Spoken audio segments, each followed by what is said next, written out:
Welcome to our continuing series, Questions and Answers from the works of Sri Aurobindo and the Mother. Transformation, Part 2. From Mother's Flower Messages. Perfect integral balance. One is ready for transformation. The constant remembrance of the divine is indispensable for transformation.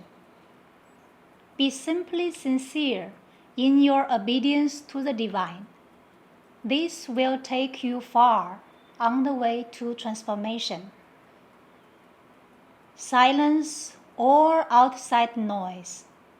Aspire for the divine's help. Open integrally to it. Then it comes, and surrender to its action, and it will effectively bring about your transformation. With the divine love is the supreme power of transformation. With the divine's love is the power of transformation. It has this power because it is for the sake of transformation that it has given itself to the world and manifested everywhere, not only into man, but into all the atoms of matter has it infused itself in order to bring the world back to the original truth. The moment you open to it, you receive also its power of transformation. But it is not in terms of quantity that you can measure it.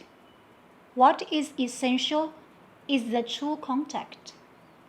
For you will find that the true contact with it is sufficient to fill at once the whole of your being. And when the day will come for the manifestation of the supreme love, for the crystallized, concentrated descent of the supreme love, that will indeed be the moment of transformation, because nothing will be able to resist that. Question: doesn't transformation demand a very high degree of aspiration, surrender, and receptivity? Mother: transformation demands a total and integral consecration. But isn't this the aspiration of all sincere sadhaks? Transformation is the change by which all the elements and all the movements of the being become ready to manifest the supreme truth. From Sri Aurobindo. The two movements whose apparent contradiction confuses your mind are the two ends of a single consciousness whose motions, now separated from each other, must join if the life power is to have its more and more perfect action and fulfillment, or the transformation for which we hope. The vital being with the life force in it is one of these ends. The other is a latent dynamic power of the higher consciousness through which the divine truth can act. Take hold of the vital and its life force and use it for a greater purpose here. The life force in the vital is the indispensable instrument for all action of the divine power on the material world and the physical nature. It is therefore only when this vital is transformed and made a pure and strong instrument of the divine Shakti that there can be a divine life. Then only can there be a successful transformation of the physical nature or a free, perfected divine action on the external world.